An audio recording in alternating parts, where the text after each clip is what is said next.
Director sir, ஏற்கனவே ஒரு படம் பண்ணியிருந்தீங்க, அது ரொம்ப சென்சிட்டிவான விஷயம். அதை வந்து ரொம்ப ரொம்ப வந்து பார்த்து பண்ணியிருக்கணும், அதுவும் நல்லதாக இருந்தது. இந்த படம் ஏன் இந்த ஜானரை எடுத்தீங்க? இல்லை சார், இது எல்லாருக்குள்ளேயும் ஒரு கனவு இருக்கும் இல்லையா, அந்த கனவு பல தலைமுறைகளில் தொலைஞ்சு போயிருக்கும். ஸோ அது எப்படி மீட் எடுக்கிறது அப்படின்ற ஒரு கதையை யோசித்தேன். இது எல்லாருக்குள்ளேயும் ஒரு கதை இருக்கும். ஒரு அப்பா தோத்துட்டாருன்னா அந்த தோல்வியை அவங்க மகனுக்கும் செலுத்துவார். அவன் அதுலேருந்து மீண்டு வந்து அடுத்து அவன் ஜெயிக்கிறதுக்கு ஒரு பெரிய போராட்டமாக இருக்கும். ஸோ இந்த பல தலைமுறைகள் கதை வந்து எப்படி அது ஜெயிக்க முடியுது அப்படின்ற ஒரு அந்த உணர்வை பிரதிபலிக்கணும்னு ஆசைப்பட்டேன், வேற ஒன்றும் இல்லை. கேக்குதா? ஹலோ ஹலோ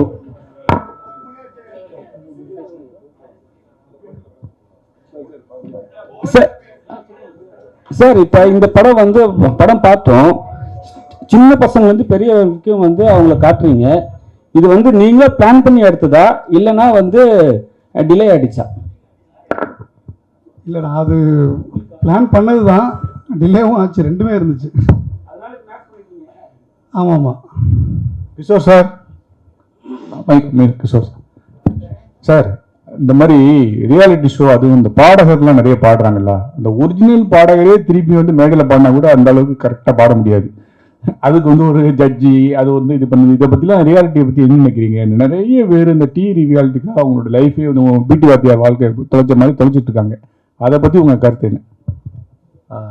இல்லை, எதை பற்றியும் நான் சொல்ல முடியாது. ஏன்னா நான் ரியாலிட்டி ஷோவில் போனதில்லை, ஜெயிச்சதில்லை. எனக்கே ஒரு மாதிரி தான் இருந்தது அங்கே. ஏன்னா நிறைய நல்ல பாடுறவங்களாம் பாடிட்டு இருந்தாங்க. நான் வந்து சும்மா பாடுற மாதிரி நடிச்சிட்டு இருந்தேன். நான் ஜெயிக்கிறது ரொம்ப இதுதானா. பட் இப்போ இந்த உலகத்தில் நிறைய ஆப்பர்ச்சுனிட்டிஸ் வந்துட்டு இருக்கு. எல்லாமே ஒரு ஆப்பர்ச்சுனிட்டி தான் பார்க்கணும்னு நினைக்கிறேன். It's a wonderful opportunity. ஏன்னா டேலண்ட்டை வந்து எக்ஸ்போஸ் பண்ணுறதுக்கு, டேலண்ட் வெளியே வர்றதுக்கு அவங்களுக்கு ஒரு வாய்ப்பு இருந்தால் நான் நினைக்கிறேன். முதல்லலாம் வந்து இப்படி ஒரு வாய்ப்பே இருந்திருக்காது, இப்படி எக்ஸ்போஜரே இருந்திருக்காது. இப்போ அந்த மாதிரி கிடைக்கிறது நல்லது தானே. ஸோ அதை பற்றி அதான் நான் சொல்லவே முடியாதுன்னு நினைக்கிறேன். கிஷோர் சார், எப்பவுமே வந்து ஸ்போர்ட்ஸ் மேன்னாவே கிஷோர் சார் வந்து மைண்டில் வந்துடுவாங்க எல்லா டேரக்டருக்கும். இப்போ வந்து பாடகர்னா வந்துடுவாங்களோ தெரில, அது ஜனங்களுக்கு பிடிச்சா அப்படி ஆகும்னு நினைக்கிறேன். பட் ஸ்டில் எல்லாமே எல்லாருக்குமே ஒரு மெமரிக்கு ஒரு பீரியட் இருக்கும்ல, அதுக்கு இன்னொரு புதுசாக வந்தப்போ அது மாறும், அவ்வளோதான். காலேஜில் ஸ்க்ரீன் பண்ணப்போ ரொம்ப லவ் பண்ணாங்க அந்த கேரக்டரை. மைக்கில் பேசுங்க சார். டேரக்டர் சார், இங்கே சார் வாழ்த்துக்கள், படம் நல்லா இருந்தது. Thank you sir. சார், நிறைய அந்த மியூசிக் சாங்ஸ் எல்லாம் யூஸ் பண்ணியிருக்கோம் இல்லையா, அதுக்கு ஏதாவது என்ஓசி இது மாதிரி வாங்கியிருக்கோம்? இல்லை, மற்ற சாங்ஸ் எல்லாம் ஏதாவது இஷ்யூ வராமல் இருக்கிறதுக்கு? பயங்கர போராட்டத்துக்கு அப்புறம், ஏன்னா எல்லாமே ஒவ்வொருத்தரும் ஒரு ரைட்ஸ் இருக்கும். ஆமாம். இப்போ நீங்கள் வந்து காப்பிரைட்ஸ் பற்றி ஒரு பைபிள் வேணும்னா என்கிட்ட இருக்குது, நான் எழுதி வச்சுருக்கேன். ஏன்னா அது வந்து இப்போ நான் வந்து ராஜா சார் மேலேயும் தப்பு சொல்ல மாட்டேன் சார், மியூசிக் லேபிள் மேலேயும் தப்பு சொல்ல மாட்டேன். இது சூழல் ஒரு விஷயத்தை போய் ஒரு இடத்துல நிறுத்தியிருக்கு. ஸோ அதுக்கான தெளிவு இன்னும் கிடைக்கல.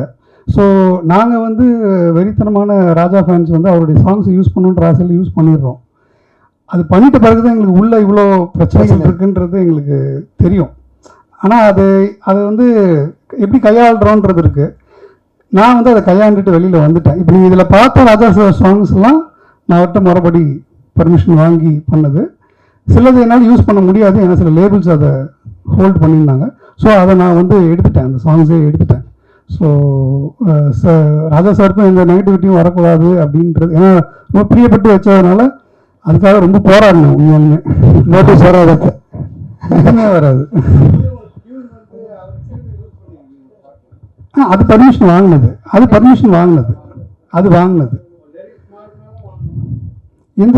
எந்த பாட்டு? அது டோட்டலாக மாற்றிட்டோம், சாங்கே மாற்றிட்டோம் சார். இல்லை, அது இல்லை, அது மியூசிக் அது இல்லை சார். சந்தத்துலேருந்து எல்லாமே வேறு, டோட்டலாக டிஃப்ரெண்ட் சாங் அது.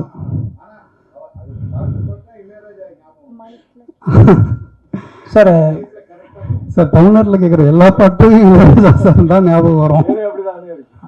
Sir good evening sir. Yes sir. Sir, இப்போ கிஷோர் சார் வந்துட்டு அந்த மிரரில் வந்து ப்ராக்டிஸ் பண்ணும்போது அவரோட ரைட் ஹேண்ட் சைடு ஒரு கேரக்டரை நீங்கள் பிளர் பண்ணிருக்கீங்க. ராஜா சார் தான்.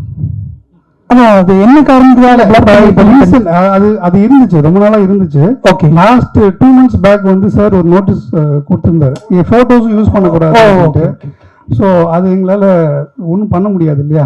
Okay sir, okay sir, thank you. அதனால எங்களுக்கு வேறு ஆப்ஷன் இல்லை, எடுத்துட்டோம். Only option. திரவ், யாழினி கேரக்டர் குழந்தையா இருக்கும் பொழுதும் பெரியவங்க இருக்கும் பொழுதும் ரொம்ப எக்ஸாக்டா மேட்சா இருந்தாங்களே, அவங்க வளர்றவரை வெயிட் பண்ணி எடுத்தீங்களா இல்ல? ஆமாமா, ஏன் இல்ல அதே யாழினி தான். அப்படியா? குட்டியா இருந்த யாழினி அவங்க தானா? ஆமா. அப்படியா? ஆமா. ஓ சூப்பர், ரொம்ப நல்லா இருந்தது யாழினி. கிஷோர்ஜி, உங்களுக்கு ஒரு கொஸ்டின். நீங்க அந்த கிணத்து மேட்டில் ஒரு டைலாக் சொல்லுவீங்க, தண்ணி நிறைய, எப்பவுமே தண்ணி நிறைய இருக்கிறது காரணம் வந்து ஃபுல்லா சிமெண்ட் போட்டு இல்லை இது இல்லாமல் மணலாவே வச்சுக்கிறது அப்படிங்கிற மாதிரி சொன்னீங்க. ஸோ உங்களுடைய அந்த இயற்கை வேளாண்மை விஷயங்கள் எல்லாம் படத்தில் முடிஞ்ச அளவுக்கு கொண்டு வந்திருக்கீங்களா? நான் கொண்டு வந்து இல்லை, அவர் தான் கொண்டு வந்திருக்காரு. ரொம்ப நல்லா இருந்தது. யூஸ்வலா யாரோ ஒரு நடிகர் நம்ம கூட நடிக்கிறாருன்னா அவர் என்ன பண்றாருன்னு நம்ம அப்சர்வ் பண்ணிட்டு இருக்கோம், அவருக்குள்ள நமக்கு என்ன பிடிக்கும்னு அப்சர்வ் பண்ணிட்டு இருக்கோம். அதெல்லாம் கதைக்குள்ள அந்த வசனத்துக்குள்ள வந்தவங்கள. பொதுவாக நீங்க நிறைய ஆக்ஷன்ல தான் பட்டை கிளப்பிட்டு இருப்பீங்க. ரொம்ப மென்மையான, இந்த மாதிரியான ஒரு ரொம்ப மென்மையான ஒரு படங்கள் சூஸ் பண்றதுக்கு என்ன காரணம்? இது உங்களுக்கு ரொம்ப பிடிச்சிருக்கா? நான் சூஸ் பண்ணதுன்னு இல்லை, அதை கிடைச்ச என்ன வாய்ப்பு வருதோ அதுதான் நம்ம பண்ண முடியும். ஸோ அதில் எது நல்லதோ எது எனக்கு பிடிக்கிறதோ அதுதான் பண்ணணும். ஸோ அப்படி பண்ண ஒரு படம் தான். ஆக்சுவலாக அவருக்கு தான் தேங்க்ஸ் சொல்லணும். ஏன்னா அந்த மாதிரி ஒரு கேரக்டர் எழுதுறது ரொம்ப இதில், அதுவும் எனக்கு கிடைக்கிறது, என்ன தேடி வந்து எனக்கு அந்த ரோல் கொடுக்கறது வந்து ரொம்ப rare. So thanks time. Sir வந்து ஒரு பிடி மாஸ்டராகவும் தெரிவார். ஒரு அப்போ அழகான எனக்கு சாரோட இன்டர்வியூஸ் வந்து நிறையா அவங்க ஃபேமிலியோட பார்த்துருக்கேன். ஸோ அவருடைய அதர் சைடை நான் அங்கே பார்த்துருக்கேன். ஸோ என்னால் ரெண்டுத்தையும் காட்ட முடியும்னு ஒரு நம்பிக்கை இருந்துச்சு. இன்ஃபேக்ட் ஷூட்லேயே வந்து பார்த்தீங்கன்னா, ஷூட் போயிட்டு இருக்கும் போது ஒரு மாடு போய் மாட்டிக்கிச்சு. சார் போய் தான் அந்த மாடை பிடிச்சி தண்ணியெலாம் கொடுத்துட்டு வந்தார். ஞாபகம் இருக்கா சார்? மறந்துட்டிங்களா? சாருக்கு அது நேச்சுரலாகவே இருக்குது. ஸோ அதனால் அந்த டைலாக் வந்து எனக்கு அங்கே வைக்கணும்னு ரொம்ப பிரியப்பட்டேன். ஏன்னா அவருடைய பிரதிபலிப்பாக அது இருக்கும் அப்படின்ட்டு. உங்கள் ஃபர்ஸ்ட் படத்துல இருந்து இந்த படம் வர ஒரு செயற்கை கருத்தரிப்பு, இந்த தாய்மை அடைகிறது, இந்த விஷயங்கள்லாம் ரொம்ப இம்பார்ட்டன்ஸ் கொடுக்குறீங்கன்னு எனக்கு தோணுது. ஏன்னா அதில் சாங்ல கூட ஒரு பொண்ணு ரூமில் வந்து நிற்பாங்க, ஆமாம், அவங்க ஹஸ்பண்ட் வருவார், இயற்கை லவர் வந்து நேச்சர் லவர். அது ரொம்ப பிடிக்குமா? அது எல்லாரும் இயற்கை லவர். ஐ மீன் சார், நீங்கள் இப்போ ஒரு அழகான இயற்கை சூழ்ந்த இடத்துல போய் நிற்கணும்னா நீங்கள் பிரியப்படுவீங்களா மாட்டீங்களா? அது நான் எல்லா இடத்துலையும் இருக்கணும்னு ஆசைப்பட்றேன், அவ்வளோதான். நம்மளை சுற்றி இயற்கை மிகுதியாக இருக்கணும், செயற்கை கம்மியாக இருக்கணுன்றதுல ரொம்ப தீவிரமாக இருக்கேன் நான். வாழ்த்துக்கள்.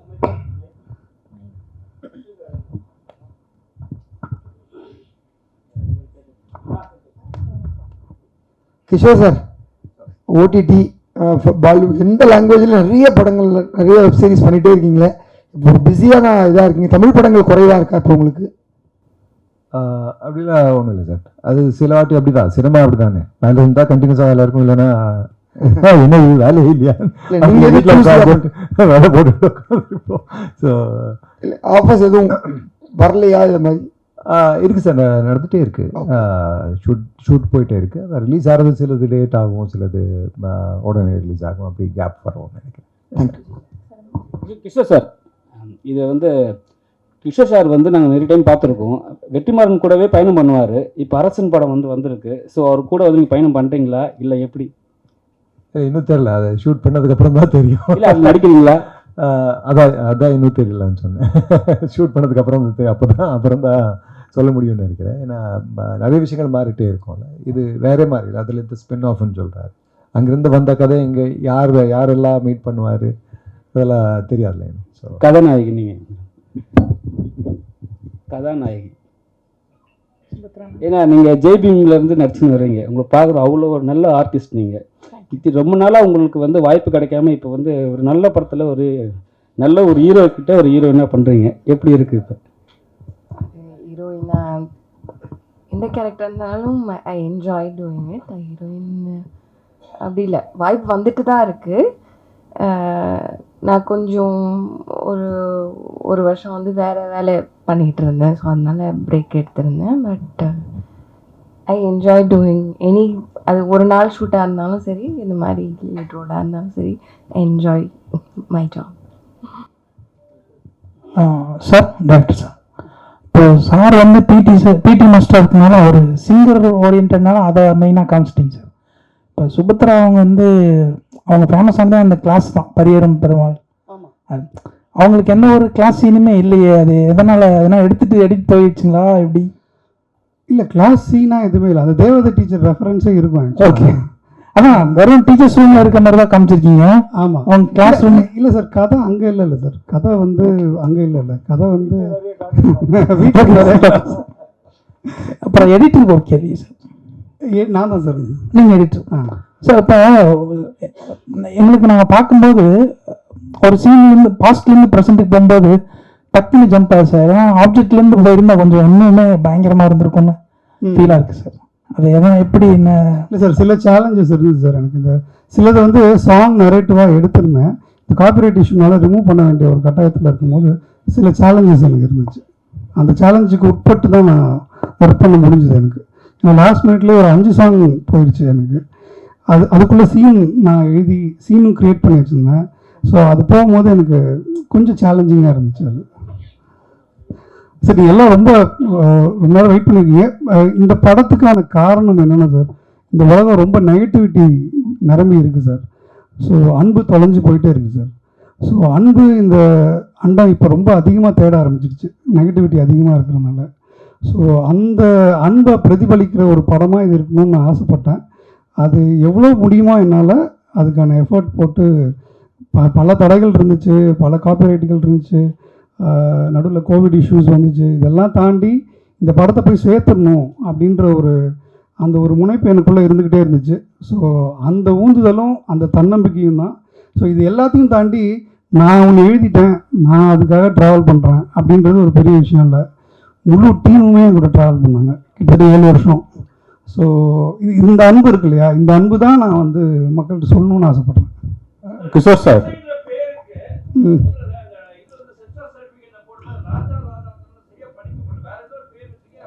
ராஜாக்கு ராஜாடா இல்லை, அதுவும் காப்பிரைட் இஷ்யூ.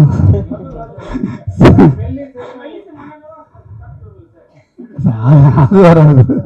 கிஷோர் சார் ஒரு நிமிஷம். கிஷோர் சார், சார் நான் மறுபடியும் சொல்கிறேன் சார், ராஜா சாரோட பெரிய தீவிர ஃபேன் நான். இந்த லீகல் இது எனக்கு தெரியாது சார். படம் எடுக்கும்போது எடுத்து முடிக்கிற அந்த ப்ராசஸில் தான் நிறையா எனக்கு தெரிய வந்துச்சு. ஸோ அதை எப்படியோ தாண்டி கூச்சு வந்துட்டேன் சார் நான். கிஷோர் சார், டைரக்டர் சொன்னார் நெகட்டிவிட்டி வந்து ரொம்ப அதிகமாகிட்டு சோசியல் மீடியா இதுலலாம். எங்களை பொறுத்த வரைக்கும் நீங்கள் வில்லனாக நடிக்கும்போதும் சரி, கேரக்டராக இருக்கவும் சரி, மற்ற இதுலேயும் நடிக்கும்போது உங்களை பற்றி ஒரு தப்பான செய்தி ஒரு இதுவுமே இது வரைக்கும் சினிமாவில் வந்ததே இல்லை. எங்கேயுமே யாருமே உங்களை பற்றி பேசினது இல்லை. அவ்வளோ பாசிட்டிவிட்டியாக இருக்குது. டைரக்டராக கேட்டாலும் சரி, மற்ற ஆர்டிஸ்ட்டை கேட்டாலும் சரி, மக்கள்கிட்ட கேட்டாலும் சரி, உங்கள்கிட்ட மாத்திரம் எப்படி இந்த எனர்ஜி இருக்காது? என்ன சீக்ரெட்? அது பார்க்குறவங்க பார்வையில் தான் இருக்கும். அவங்க பார்வையில் அந்த பாசம் அன்பு எல்லாம் இருக்குது, அதனால தான் அப்படி தெரியுது. அதான் எல்லாருக்குமே அப்படி இருந்தால் எல்லாருமே அப்படி தான் தெரிவாங்க நினைக்கிறேன். அதில் என்னோட இது எதுவும் கான்ட்ரிபியூஷன் தெரியல.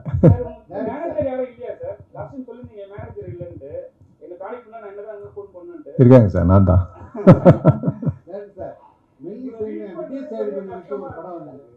ஐயோ சாரி சார், அதா நிறைய கடன் வாங்கி கணக்காக நிறைய பண்ணிட்டாங்க, அதனால் தெரியாத நம்பர்னா பண்ண மாட்டேன். இல்லைன்னா மெசேஜ் பண்ணால் கண்டிப்பாக ரிப்ளை பண்ணுவேன்.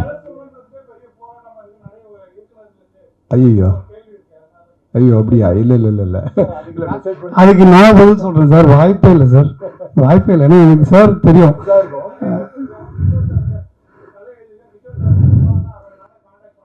இல்லை இல்லை சார், அது எனக்கு தெரிஞ்சு அது வாய்ப்பு ரொம்ப கம்மி. அதாவது வெற்றிமாறன் சார் சொல்லுவார், Kishore sir by philosophy is a Gandhian but by action is a கம்யூனிஸ்ட்ன்ட்டு.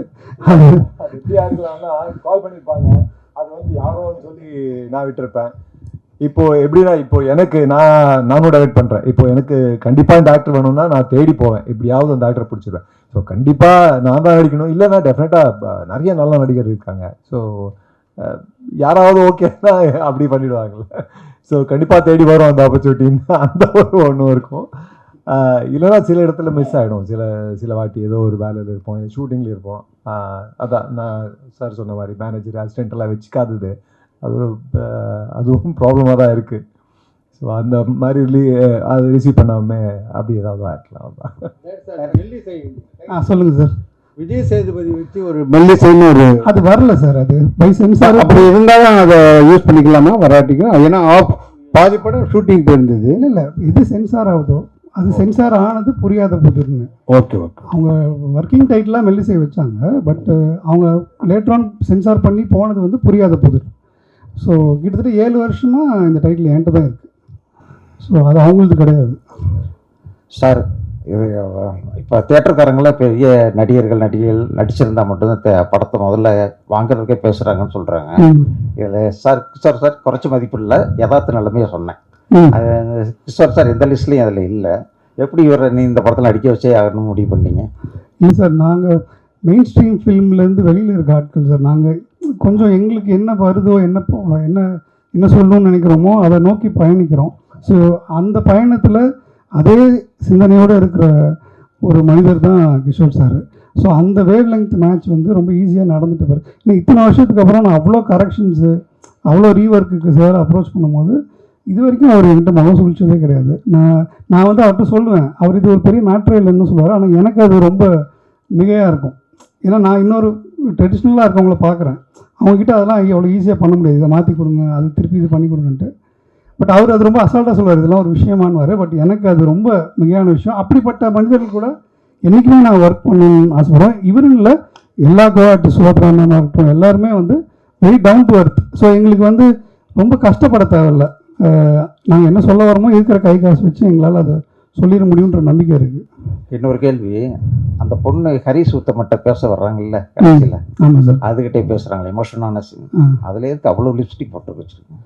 லிப்ஸ்டிக்கா sir? அவங்க அந்த எமோஷன் ஆக போதுன்னு கிளம்பி வரல சார், அவங்க கிளம்பி இருந்தாங்க. அப்போ அந்த எமோஷன் அவங்கள மீறி வெளியில் வந்துருச்சு. அப்போ தொடச்சிட்டு சொல்ல முடியாது இல்லையா? நீங்கள் கொஞ்சம் பார்த்துக்கலாம். இல்லை சார், உண்மை தானே. அவங்க வந்து அதை எதிர்பார்த்து வரல, அவங்க ரொம்ப ஜாலியாக தான் வந்தாங்க. அந்த பயணத்தில் அவங்க எமோஷனல் ஆகிட்டாங்க. ஸோ அந்த டைமில் லிப்ஸ்டிக் அங்கேயே இருந்திருக்கு. அதை ஒன்றும் பண்ண முடியல, அவங்க தொடச்சிருக்கலாமா?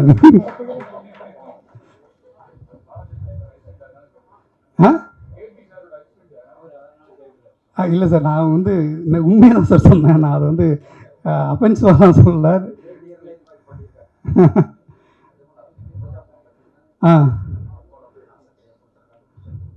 அப்போ அவங்க வந்து ரொம்ப நாள் சோகத்தில் தான் இருக்காங்க. அதான் அவங்க ரொம்ப நாள் சோகத்தில் இருக்காங்க சார், புருஷன் தொலைஞ்சிட்டாங்க. பட் இவங்க ஜாலியாக தானே வந்தாங்க. இவங்க அன்றைக்கி அவங்க டான்ஸ் கிளாஸ் விட்டு வந்தாங்க. பட் அந்த வீடை பார்த்தோன்னே அவங்களுக்குள்ளே இருக்க அந்த நினைவுகள் வந்து அவங்கள எமோஷனல் ஆக்கிடுச்சு.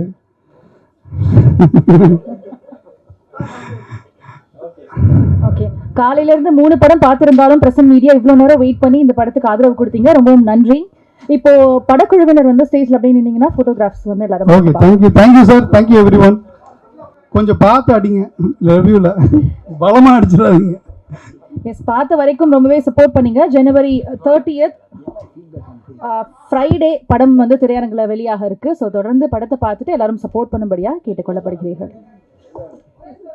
ஸ்டேஜோட சென்டரில் எல்லாரும் நின்னீங்கன்னா ஃபோட்டோகிராஃப்ஸ் எடுக்கிறதுக்கு வசதியாக இருக்கும். படக்குழுவினர் ஓகேவா? ஃபோட்டோகிராஃப்ஸ் எடுக்கிறவங்களுக்கு ஓகேவா?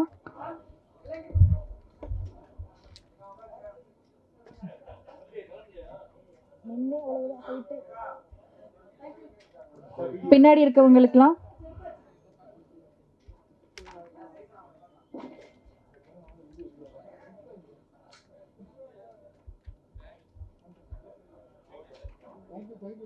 தேங்க்யூ. எல்லாருக்கும் நன்றி.